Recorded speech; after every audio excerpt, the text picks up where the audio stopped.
ഈയിടെ വളരെയേറെ ശ്രദ്ധ നേടിയ ഒരു സിനിമയാണ് ഒഡീസി എന്നുള്ളത്. കേരളത്തിലെ ധാരാളം തിയേറ്ററുകളിൽ അത് പ്രദർശിപ്പിക്കുന്നുണ്ട്.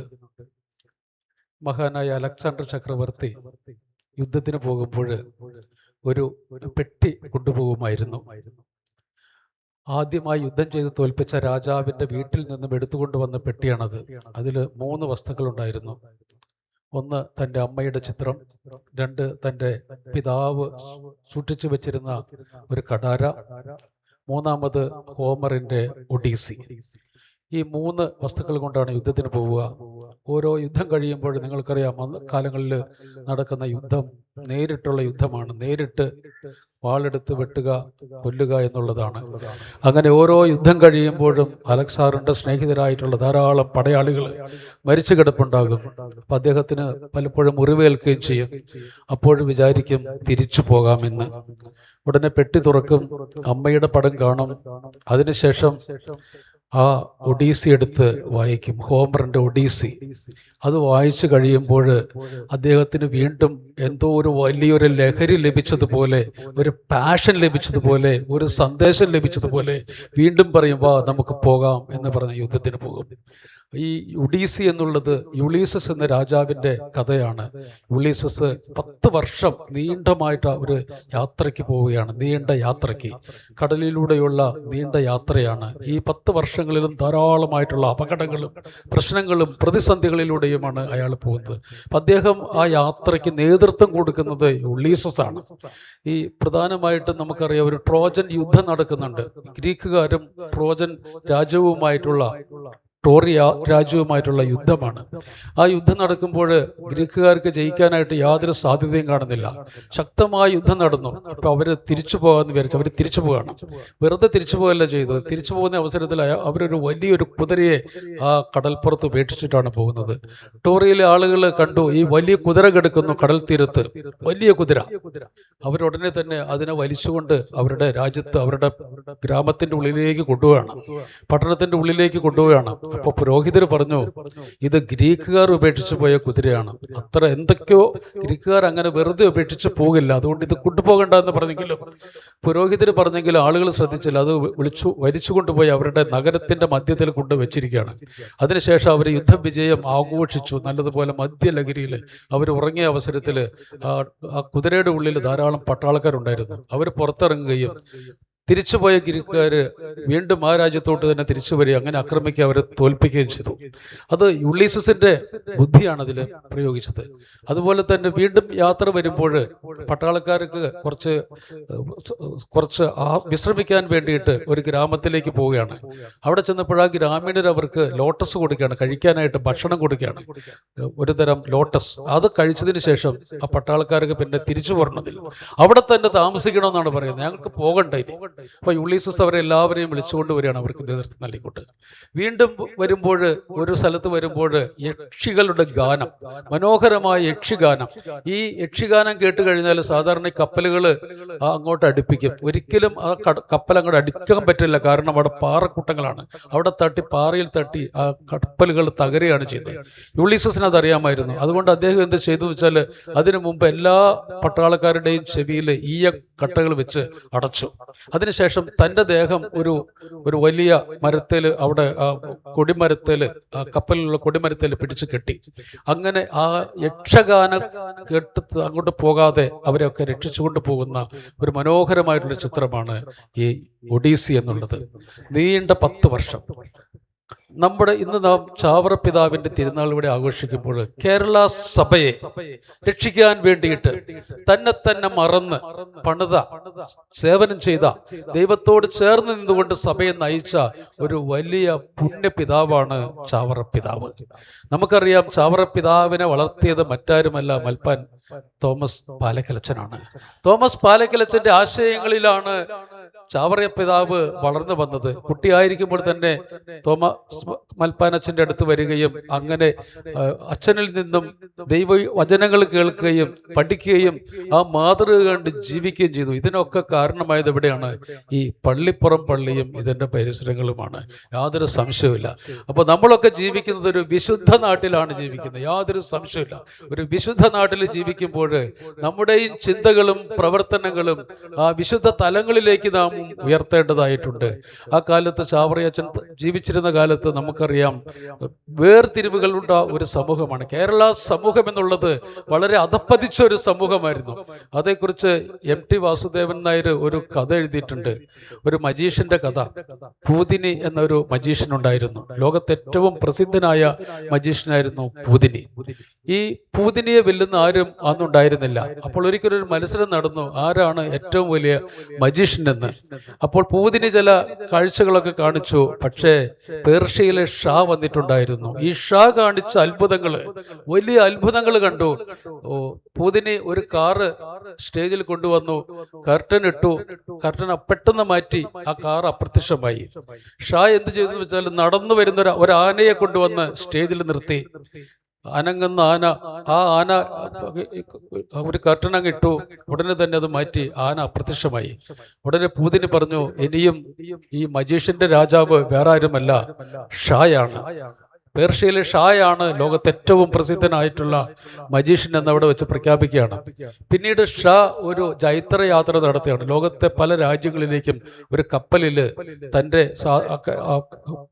അനുയായികളെയും കൂട്ടിക്കൊണ്ട് പല സ്ഥലത്ത് പോയിട്ടും ഈ മജീഷ്യ പ്രവർത്തനങ്ങളൊക്കെ നടത്തി ആളുകളെ ഇങ്ങനെ ആകർഷിക്കുകയാണ്.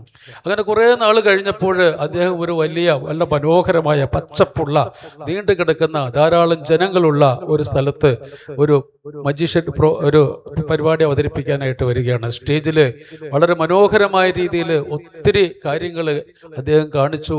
മുകളിലേക്ക് വെള്ളം മുകളിലേക്ക് എറിയുന്നു, അത് താഴോട്ട് വരുന്നില്ല, അവിടെ ഇങ്ങനെ നിൽക്കുന്നു. അതുപോലെ കയ്യിലും കാലിലും ഒക്കെ ബന്ധിച്ച് ചങ്ങല കൊണ്ട് ബന്ധിക്കുന്നു. നിമിഷങ്ങൾക്കുള്ളിൽ അതിൽ നിന്നും അപ്രത്യക്ഷനായിട്ട് തിരിച്ചു പോരുന്നു. ഒരു പെട്ടിയിൽ വെച്ച് ഷായെ അടയ്ക്കുന്നു. കുറച്ചു കഴിഞ്ഞ് പെട്ടി തുറക്കുമ്പോൾ ഷാ അതിനകത്തില്ല. ഇങ്ങനെ പല മാജിക്കുകളും ആ സ്ഥലത്ത് കാണിച്ചപ്പോൾ ആളുകൾ ആരും പ്രോത്സാഹിപ്പിക്കുന്നില്ല. എല്ലാവരും ഇങ്ങനെ ഒരു നിർമേഷരായിട്ട് യാതൊരു വിധത്തിലുള്ള ഒരു താല്പര്യമില്ലാത്ത രീതിയിൽ ചിലർ പരിഹസിക്കുന്നു, ചിരിക്കുന്നു. ഷായുടെ ജീവിതത്തിൽ ഏറ്റവും ആദ്യമായിട്ടാണ് ഇത്രയും മോശമായിട്ടുള്ള പ്രകടനം കാഴ്ചവെക്കുന്നത്. അദ്ദേഹത്തിന് വളരെ സങ്കടമായി, നിരാശയായി. അപ്പോൾ അദ്ദേഹം കുറച്ചുകൂടി വലിയൊരു മാജിക് കാണിച്ചു. അദ്ദേഹം ഒരു കത്തിയെടുത്ത് തൻ്റെ ഹൃദയത്തിൽ കുത്തി, എന്നിട്ട് ചങ്കെടുത്ത് ഇങ്ങനെ കാണിച്ചു. അപ്പോഴും അത് കണ്ട ആളുകൾ പറയുന്നു, ഓ, ഇത് ആടിൻ്റെ കരളാണ് എന്ന്. അപ്പോൾ ഷാ ചോദിക്കുന്നുണ്ട്, കൂടെയുള്ള അനുയായികളോട് ചോദിക്കുന്നുണ്ട്, മക്കളെ, ഇത് നാട് ഏതാണെന്ന് ചോദിച്ചു. ഇതാണ് സാക്ഷാൽ മലയാള നാട് എന്ന് അവർ വിളിച്ചു പറയാണ്. നമ്മളൊക്കെ ആരെയും പ്രോത്സാഹിപ്പിക്കാറില്ല. പല വിധത്തിലുള്ള ആരെന്ത് ചെയ്താലും നമുക്കതിനുള്ള കാര്യകാരണങ്ങൾ നമ്മൾ കണ്ടെത്തും. അങ്ങനെ ആരെയും പ്രോത്സാഹിപ്പിക്കാത്തൊരു നാടെന്ന് MT പറഞ്ഞപ്പോൾ ഇവിടെ നിലനിന്നിട്ടുള്ള അനാചാരങ്ങൾ, ഒരുമിച്ച് ഭക്ഷണം കഴിക്കാനോ ഒരുമിച്ച് യാത്ര ചെയ്യാനോ ഒരുമിച്ച് താമസിക്കാനോ പറ്റാത്തൊരവസ്ഥ, ജാതി മത വർണ്ണ വർഗ വ്യത്യാസങ്ങളുള്ള ഒരു രാജ്യമായിരുന്നു ഇത്. ഇവിടെ ഒരുമിച്ചിരുന്ന് ഭക്ഷണം കഴിക്കില്ല, ഒരുമിച്ച് യാത്ര ചെയ്യുകയില്ല, ചിലരെ കണ്ടാൽ തൊട്ടുകൂടാത്തവർ, തീണ്ടിക്കൂടാത്തവർ, ഇങ്ങനെയൊക്കെയുള്ള അഭിപ്രായ വ്യത്യാസങ്ങൾ കൊണ്ട് ഈ സമൂഹം ദുഷിച്ചിരുന്ന അവസരത്തിൽ ചാവറ പിതാവ് എല്ലാവരെയും ഒരുമിച്ച് കൂട്ടി ഒരേ വേദിയിൽ വിദ്യാഭ്യാസം കൊടുക്കുന്നത് നാം കാണുന്നുണ്ട്. മാന്നാനത്ത് നാം അത് കാണുന്നുണ്ട്. സ്ഥാപിച്ച ആദ്യത്തെ സംസ്കൃത പാഠശാലയിൽ എല്ലാവർക്കും പഠിക്കാനായിട്ടുള്ളൊരു അവസരം, അത് വലിയൊരു മുന്നേറ്റമായിരുന്നു. അത് വലിയൊരു മുന്നേറ്റമായിരുന്നു ചാവറ പിതാവ് കാണിച്ചിരുന്നത്. അതുപോലെ തന്നെ ചാവറ പിതാവ് കുടുംബങ്ങളുടെ മധ്യസ്ഥനാണ്. ചാവറ പിതാവിൻ്റെ പടത്തോടു കൂടി തന്നെ തിരുക്കുടുംബത്തിൻ്റെ പടം കൂടി വെച്ചിട്ടുണ്ട്. എന്താണ് അതിൻ്റെ അർത്ഥം? തിരുക്കുടുംബം, നമ്മുടെയൊക്കെ കുടുംബങ്ങൾ. പിതാവ് ഏറ്റവും ഇഷ്ടപ്പെടുന്നത് കുടുംബത്തിൽ മാറ്റം ഉണ്ടാക്കാനാണ്. നമ്മുടെയൊക്കെ കുടുംബങ്ങൾ, എൻ്റെ മുമ്പിലിരിക്കുന്ന കൂടുതൽ പേരും വിവാഹിതരും കുടുംബസ്ഥരുമാണ്. അപ്പോൾ ആ കുടുംബങ്ങളിൽ ഒരു മാറ്റം ഉണ്ടാകാനാണ് ചാവറ പിതാവ് ആഗ്രഹിക്കുന്നത്. പ്രിയപ്പെട്ടവരെ, നമ്മളൊക്കെ കുടുംബം എന്ന് പറയുമ്പോൾ എൻ്റെ കുടുംബം എല്ലാവരും പ്രാർത്ഥിക്കുന്നതാണ് തിരുക്കുടുംബമാകണമേ എന്ന്. റോസി തമ്പിയുടെ ഒരു പുസ്തകമുണ്ട്, പ്രൊഫസർ റോസി തമ്പി റബ്ബോനി എന്നുള്ളത്. അത് തിരുക്കുടുംബത്തെക്കുറിച്ചുള്ള ഒരു പുസ്തകമാണ്. ഈശോ ജീവിച്ചിരുന്ന കാലഘട്ടത്തിൽ അന്ന് മറിയവും യൗസേപ്പും ഈശോയും അനുഭവിച്ചിരുന്ന സമൂഹത്തിൽ നിന്നും അനുഭവിച്ചിരുന്ന പ്രയാസങ്ങളും വേദനകളും ആ പുസ്തകത്തിൽ എഴുതപ്പെട്ടിട്ടുണ്ട്. ആർക്കും ഇഷ്ടമില്ലാത്തൊരു കുടുംബമായിരുന്നു ആ കുടുംബം എന്ന് നമ്മൾ ആഗ്രഹിക്കുന്ന തിരുക്കുടുംബം. കാരണം എന്താണ്? ഈശോയുടെ സാന്നിധ്യം. അവിടെയുള്ള ആളുകൾക്കറിയാം, ഇവൻ ജനിച്ചതും മൂലം ധാരാളം കുട്ടികൾ കൊല്ലപ്പെട്ടു. അതുപോലെ ഈജിപ്തിലേക്ക് പലായനം ചെയ്യേണ്ടി വന്നു. ഔസേപ്പിതാവിന് സ്ഥിരമായിട്ടുള്ള ജോലിയില്ല, മേരിക്ക് സ്ഥിരമായിട്ടുള്ള ജോലിയില്ല. നെയ്ത്ത് തൊഴിലാണ് മേരി പഠിച്ചിരിക്കുന്നത്, മറിയം പഠിച്ചിരിക്കുന്നത്. അതിൽ റബോനിയിൽ റോസി തമ്പി പറയുന്ന ഒരു സംഭവമുണ്ട്. ഒരിക്കൽ ആരും ജോലിക്ക് കൊടുക്കില്ല ഇവർക്ക്. കാരണം ഈ ചെറുക്കൻ കൂടി ചെല്ലുമ്പോൾ പ്രശ്നമാണ്. അതുകൊണ്ട് ജോലിക്ക് ആരെയും വിളിക്കില്ല. ഇവൻ ചെന്ന് എന്തെങ്കിലുമൊക്കെ കാണിക്കും. ഒരു ദിവസം ഒരു സ്ഥലത്ത് അവര് പല ജാറുകളിൽ പല തുണി മുക്കാനായിട്ട്, പല കളറ് കൊടുക്കാനുള്ള തുണി മുക്കാനായിട്ട് വെച്ചിരിക്കുകയാണ്. അപ്പോൾ ഈ തുണികളെല്ലാം കൂട്ടി വെച്ചിരിക്കുന്നിടത്ത് ഈശോ ചെന്നിട്ട് ഈ തുണിയെല്ലാം എടുത്ത് ഒരു ജാറിലേക്ക് ഇടുകയാണ്, ഒരു കളറുള്ള ജാറിലേക്ക് ഇടുകയാണ്. അപ്പോൾ ഉടനെ തന്നെ അതിന്റെ മുതലാളിക്ക് വളരെയേറെ ദേഷ്യം വന്നു. ഞാൻ പറഞ്ഞിട്ടില്ല ഈ കൊച്ചിനെ കൊണ്ടുവരരുതെന്ന്, എന്തിനാണ് ഇവരെ കൊണ്ട് വന്നതെന്ന്. പിന്നീട് ഈശോ അത് പൊക്കിയെടുക്കുമ്പോൾ അയാൾ ആഗ്രഹിച്ച കളറുള്ള, വിവിധ കളറുള്ള ആ തുണിക്കൂട്ടമായിട്ട് അത് മാറുകയാണ്. ഇങ്ങനെ കഷ്ടപ്പെട്ട ഒരു ജീവിതമാണ് തിരുക്കുടുംബത്തിലുള്ളത്. ഇന്ന് നമ്മുടെ കുടുംബങ്ങളെ കുറിച്ചൊക്കെ പറയുമ്പോഴും നമുക്ക് പറയാനും പങ്കുവെക്കാനും ഒക്കെ ഉള്ളത് കുടുംബത്തിലെ ബുദ്ധിമുട്ടുകളും വേദനകളെ കുറിച്ചൊക്കെയാണ് ഒത്തിരി പറയാനുള്ളത്. ഇവിടെ നിങ്ങളോട് ചോദിച്ചാൽ ആ ഒരു കഥയായിരിക്കും നിങ്ങൾക്ക് കൂടുതൽ പറയാനുള്ളത്. പ്രിയപ്പെട്ടവരെ, നമ്മുടെ കുടുംബം തിരുക്കുടുംബം എന്ന് പറയുമ്പോൾ എല്ലാം ഉള്ളൊരു കുടുംബമല്ല. ഈ കുറവുകളൊക്കെ ഉണ്ട് എങ്കിലും അവർ ദൈവത്തിന് ആശ്രയിച്ചിരുന്നൊരു കുടുംബമാണ്. ഞാൻ ഇവിടെ നിന്നൊരു ചോദ്യം ചോദിക്കുകയാണ്. നീ ആരാണെന്ന് ചോദിച്ചാൽ എന്തായിരിക്കും അതിന് ഉത്തരം? ഞങ്ങൾ പറയും, ഞാൻ പാലക്കില് തോമസിന്റെ മോനാണ്, അല്ലെങ്കിൽ ഞാൻ ചുള്ളിയില് തെരേസാമ്മയുടെ മോളാണെന്ന് പറയും. പക്ഷെ യഥാർത്ഥത്തിൽ ഈ ചോദ്യം വീണ്ടും വീണ്ടും ചോദിച്ചാൽ നമുക്ക് എന്തായിരിക്കും അതിന് ഉത്തരം? ഞാൻ ദൈവത്തിന്റെ മകനാണ്, ദൈവത്തിന്റെ മകളാണെന്നുള്ളത്. ചാവറപ്പിതാവിന് ഉള്ളിലുണ്ടായിരുന്ന ബോധ്യം ഇതായിരുന്നു, ഞാൻ ദൈവത്തിന്റെ മകനാണ്, ഞാൻ ദൈവത്തിന്റെ മകനാണ്.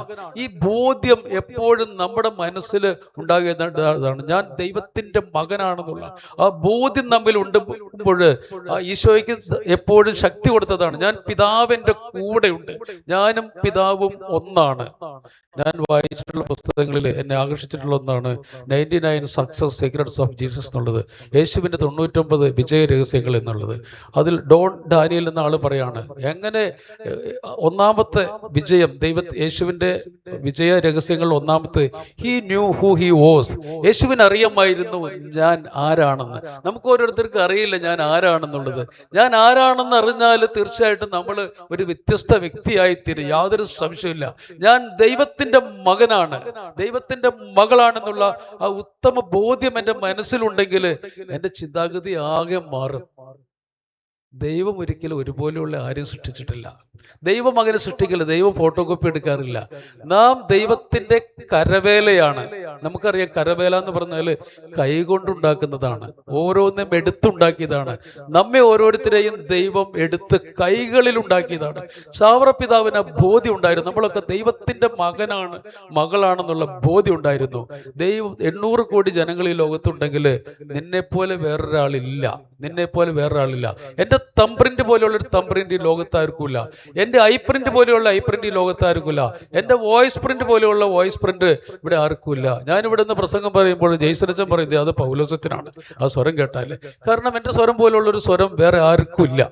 അതാണ്, ഞാൻ യുണീക്കാണ്. നമ്മൾ ഓരോരുത്തരെയും ദൈവം വിളിച്ചിരിക്കുന്നത് അങ്ങനെയാണ്, ദൈവത്തിന്റെ മകനായിട്ടും മകളായിട്ടാണ്. ആ ഒരു ബോധ്യം എന്നിൽ വരുമ്പോൾ എൻ്റെ ജീവിതം ആകെ മാറും. ചാവറപ്പിതാവ് എപ്പോഴും ആ ഒരു ബോധ്യം നൽകാനാണ്, ഞാൻ ദൈവത്തിന്റെ മകനാണ് എന്നുള്ള ബോധ്യം നമ്മളിൽ ഉണ്ടാക്കാനാണ് അദ്ദേഹം ശ്രമിച്ചത്. അതിനുവേണ്ടിയാണ് കുടുംബക്രമം എഴുതിയിരിക്കുന്നത്. കുടുംബത്തിൽ ക്രമം ഉണ്ടാകണം. ഞങ്ങളൊക്കെ സെമിനാരിയിൽ പഠിച്ചിട്ടുള്ളവരാണ്. സെമിനാരി വീട്ടിൽ നിന്നൊക്കെ പോരുമ്പോൾ കിട്ടുന്ന മാർക്കുകളൊക്കെ കാണിച്ച് ഒത്തിരി വ്യത്യാസങ്ങൾ വരും ഒരു ക്രമത്തിലൂടെ വരുമ്പോൾ. എന്തുകൊണ്ട് കുട്ടികൾ ഇന്ന് തോൽക്കുന്നു അല്ലെങ്കിൽ മാർക്ക് കുറയുന്നു, എന്തുകൊണ്ട് താഴോട്ട് പോകുന്നു? ചിലർ ക്രമമില്ലാത്തവരാണ്. എല്ലാത്തിനും ഒരു കുടുംബക്രമം ഉണ്ടാകണം. ചാവറപ്പിതാവ് ആ കുടുംബക്രമം എഴുതിയതിനു ശേഷം പറയാണ്, എൻ്റെ ഓർമ്മയ്ക്കായിട്ട് പഠിക്കാനായിട്ട് വേറെ ഒന്നും നിങ്ങൾ ചെയ്യണ്ട. ഈ കുടുംബക്രമം നിങ്ങൾ ഇടയ്ക്കെടുത്ത് എല്ലാ മാസത്തിൻ്റെ ആദ്യ ശനിയാഴ്ച എടുത്ത് നിങ്ങൾ ഇതൊന്ന് വായിച്ചാൽ മതി. അങ്ങനെ കുടുംബത്തിൽ ഒരു ക്രമം ഉണ്ടാകുമ്പോൾ, ആ ക്രമം ഇല്ലെങ്കിൽ കുടുംബത്തിൽ അക്രമം ഉണ്ടാവുക. ഒരു ക്രമം, ഒരു അടക്കം ചിട്ടയും വേണം. ഇന്ന് നമ്മൾ ഡിജിറ്റൽ ലോകത്തെ കുറിച്ച് പറയാറുണ്ട്. ഞാൻ കഴിഞ്ഞ വർഷം രാജഗിരി സ്കൂളിലെ ഡയറക്ടറായിരുന്നു. ഞാൻ കുട്ടികളോടായിട്ടൊക്കെ വർത്തമാനം പറയുമ്പോൾ ആ കുട്ടികൾ എപ്പോഴും പറയുന്ന കാര്യങ്ങളുണ്ട്. 1 മണിക്കൂർ 2 മണിക്കൂർ 3 മണിക്കൂറൊക്കെ അതിന് അഡിക്റ്റഡ് ആണ്, ഞാൻ ഡിജിറ്റൽ അഡിക്റ്റഡ് ആണ്, മൊബൈൽ ഫോണിലാണ് എന്നൊക്കെ. ഞാൻ ഓർക്കുന്നു, കഴിഞ്ഞ വർഷങ്ങളിൽ ഒരു കുട്ടി സ്കൂളിൽ മാത്തമാറ്റിക്സ് പരീക്ഷയാണ്. തലേ ദിവസം അവൻ 10 മണിയായപ്പോൾ കിടക്കാൻ പോകണം. പിറ്റേ ദിവസം മാത്തമാറ്റിക്സ് പരീക്ഷയുണ്ട്, അപ്പോൾ അതിന് പോകണം. അപ്പോൾ ഒരു 5 മണിക്ക് എഴുന്നേറ്റ് പഠിക്കണമെന്നല്ല. പെട്ടെന്ന് അവൻ മൊബൈലിൽ നോക്കിയപ്പോൾ മെസ്സിയുടെ ഒരു ഫോട്ടോ കണ്ടു. നമുക്കറിയാം, ആ മെസ്സിയുടെ ഫോട്ടോ കണ്ടു കഴിഞ്ഞപ്പോൾ പിന്നെ അവന് ഉറങ്ങാൻ പറ്റില്ല. അവൻ വീണ്ടും അടുത്ത തരത്തിലേക്ക് പോയി. ഇത് ഉണ്ടാക്കി വെച്ചിരിക്കുന്ന ആരാണ്? ഇതിനകത്തുള്ള ആപ്പ്, ഈ വാട്സപ്പും ഫേസ്ബുക്കും ഇൻസ്റ്റാഗ്രാമും ഒക്കെ ഉണ്ടാക്കി വെച്ചിരിക്കുന്ന അമേരിക്കയിലെ സിലിക്കൺ വാലിയിൽ കോടിക്കണക്കിന് രൂപ ശമ്പളം വാങ്ങിക്കുന്ന വലിയ, നമ്മളെക്കാളൊക്കെ വലിയ തലയുള്ളവരുണ്ടാക്കി വെച്ചിരിക്കുന്നവരാണ്. അത് നമ്മൾ ഒരെണ്ണം കാണുമ്പോൾ അതിനേക്കാളും നല്ലതായിരിക്കും അടുത്തത് വരുമ്പോൾ. നമ്മെ ഉറക്കാതിരിക്കാനും നമ്മെ അത് അടപ്പിക്കാതിരിക്കാനുമുള്ള എല്ലാ ശ്രമവും അതിനകത്തുണ്ട്. അതിങ്ങനെ നീണ്ടു പോകും. ഈ കുട്ടി അന്ന് കിടന്നപ്പോൾ 1:30-2 മണിയായി കിടന്നത്. പിറ്റേ ദിവസം അവൻ എഴുന്നേറ്റപ്പോൾ 7 മണിയായി. അമ്മ വിചാരിച്ചു അവൻ എഴുന്നേറ്റ് പഠിക്കുന്നുണ്ടാവുമെന്ന് വിചാരിച്ചു. എന്നാൽ കുട്ടിക്ക് മാത്തമാറ്റിക്സിനായിരുന്നു ഏറ്റവും മാർക്ക് കുറവ്. കാരണം എന്താണ്? അവൻ അതിന് അഡിക്റ്റഡ് ആയിപ്പോയി. അതുള്ളതാണ്. പ്രിയപ്പെട്ടവരെ, നമ്മുടെയൊക്കെ കുടുംബത്തിൽ എല്ലാത്തിനും ഒരു ക്രമം വേണം, ഒരു ടൈം എല്ലാത്തിനും വേണം. പ്രാർത്ഥിക്കാനൊരു സമയം, ഭക്ഷണം കഴിക്കാനൊരു സമയം, കളിക്കാനൊരു സമയം, ഉറങ്ങാനൊരു സമയം. ഈ കുടുംബക്രമം നമുക്കുണ്ട് എങ്കിൽ നമ്മുടെ ജീവിതം ആകെ മാറും. ചാവറയച്ചൻ പറഞ്ഞിട്ടുണ്ട്, കുട്ടികളെ നിങ്ങൾ മറ്റു വീടുകളിൽ അന്തി ഉറങ്ങാൻ വിടരുത് എന്നുള്ളത്. ഒരു സ്കൂളിൽ ദീർഘകാലം പഠിപ്പിച്ചിട്ട് അധ്യാപകൻ എന്ന നിലയിൽ ഞാൻ ആ വാക്ക്, ഞാൻ എപ്പോഴും ചാവറയച്ചൻ്റെ വാക്ക് ഞാൻ ഓർക്കും. കുട്ടികൾ പോകുന്നത് മാലാഖമാരെ പോലെ പോകുന്ന അവർ തിരിച്ച് പിശാചുക്കളെ പോലെ വരുന്നു എന്നാണ് പറയുക. കഴിഞ്ഞ വർഷത്തെ പോലെ രാജഗിരി സ്കൂളിൽ ഒരു 5ാം ക്ലാസ്സിൽ പഠിക്കുന്ന 5 കുട്ടികൾ സ്ലീപ്പ് ഓവറിന് പോയി. മറ്റടുത്ത വീട്ടിൽ ഉറങ്ങാൻ പോയതാണ്. അവരൊരുമിച്ച് കിടന്ന് ഒരു മുറിയിൽ അവർ കിടന്ന് വെള്ളിയാഴ്ച രാത്രി പോയി ശനി ഞായറാഴ്ച രാവിലെ തിരിച്ചു പോരാണ്. ആ 3 ദിവസം അവിടെ സംഭവിച്ച കാര്യങ്ങൾ ഒരു കുട്ടിയുടെ അച്ഛൻ്റെ അടുത്ത് എന്ന് പറഞ്ഞപ്പോൾ അയാൾക്ക് തോന്നി ഇത് അനുവദിക്കാൻ പാടില്ല, ഈ കുട്ടികൾ മോശമാകും. അദ്ദേഹം അത് എൻ്റെ അടുത്ത് വന്ന് പറഞ്ഞു. ഞാൻ ആ കുട്ടികൾ 5 കുട്ടികളിൽ 4 കുട്ടികളെ ഞാൻ വിളിപ്പിച്ചു, ഒരു കുട്ടിയെ വിളിപ്പിച്ചില്ല. കാരണം ടീച്ചേഴ്സ് പറഞ്ഞു, ഞാൻ സ്കൂളിൽ എന്തെങ്കിലും പ്രശ്നം ഉണ്ടായാലും ആദ്യം ചോദിക്കുക, ടീച്ചറോട് ചോദിക്കുക എങ്ങനെയുണ്ട് കുട്ടിയുടെ മാതാപിതാക്കൾ കൂടെ ഉണ്ടെങ്കിൽ ഞങ്ങൾ അവരുടെ കൂടെയുണ്ട്, മാതാപിതാക്കൾ കൂടെ ഇല്ല എങ്കിൽ ഞങ്ങൾ കൂടെ ഇല്ല. അപ്പോൾ പറഞ്ഞു, അച്ഛാ ആ കുട്ടിയുടെ പാരന്റിനെ വിളിച്ചാൽ അവരുടെ അമ്മ ഒരു അഡ്വക്കേറ്റാണ്, അവർ ആ കുട്ടിയെ ന്യായീകരിക്കുകയുള്ളൂ, വെറുതെ അച്ഛന് വഴക്ക് കേൾക്കുകയുള്ളൂ, നമ്മൾ തെറ്റ് ചെയ്തതായിട്ട് അവർ പറയുള്ളൂ, അതുകൊണ്ട് അത് വിളിക്കണ്ട. ഞാൻ വിളിച്ചില്ല. മറ്റു 4 കുട്ടികളെയും വിളിച്ച് സംസാരിച്ചു. അവരവരുടെ തെറ്റുകളേറ്റു പറഞ്ഞു. അവർ ഇനിയും ഇങ്ങനെ ആവർത്തിക്കില്ല എന്ന്. ചാവറയച്ചൻ എത്രയോ വർഷങ്ങൾക്ക് മുമ്പ് പറഞ്ഞതാണ്, കുട്ടികളെ അന്യ വീടുകളിൽ താമസിക്കാൻ വിടരുത്, മാലാഖയായിട്ട് പോയിട്ട് പിശാചുക്കളായിട്ടാണ് അവർ തിരിച്ചു വരുന്നത് എന്നുള്ളത്. പ്രിയപ്പെട്ടവരെ, നമുക്ക് വലിയൊരു വഴികാട്ടിയായിരുന്നു ചാവറയച്ചൻ. നമ്മുടെ ഈ സിറോ മലബാർ സഭ ഇങ്ങനെ ഇന്ന് നിലനിൽക്കുന്നുണ്ടെങ്കിൽ അതിന് ഏറ്റവും വലിയ ഉത്തരവാദി ചാവറയച്ചൻ്റെ ആ കഠിനമായ പരിശ്രമമാണ്. 2 ശീഷ്മകൾ ഇവിടെ വന്നു, റോക്കോസ് ശീഷ്മയും മേലൂസ് ശീഷ്മയും നമ്മൾ വഴിതെറ്റിക്കാനായിട്ട് ഇവിടെ വന്നു. അതിനൊക്കെ ശക്തമായി നിലപാടെടുത്തത് ചാവറ പിതാവായിരുന്നു. അങ്ങനെയുള്ള ആ പുണ്യപിതാവിനെ വളർത്തിയ പാലക്കൽ തോമാച്ചൻ്റെ ശരീരം അടക്കം ചെയ്ത ആ മൽപ്പാന്റെ ശവകുടീരം സ്ഥിതി ചെയ്യുന്ന സ്ഥലമാണിത്. ചാവറയച്ചൻ സ്ഥാപിച്ച സ്ഥലം, താമസിച്ച സ്ഥലമാണിത്. ഇവിടെയൊക്കെ വിശുദ്ധി ഈ വഴികളിലൂടെയൊക്കെ ഉണ്ട്. നമ്മുടെ ചെവി ഈ ഭിത്തികളോട് ചേർത്ത് വെച്ചാൽ തീർച്ചയായിട്ടും ചാവറയച്ചൻ്റെയും അതുപോലെ തോമാച്ചൻ്റെയും ഒക്കെ സ്വരങ്ങൾ നമുക്ക് കേൾക്കാനായിട്ട് സാധിക്കും.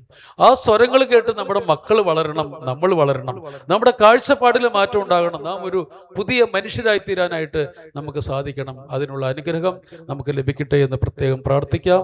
പിതാവിൻ്റെയും പുത്രൻ്റെയും പരിശുദ്ധാത്മാവിൻ്റെയും നാമത്തിൽ ആമീൻ.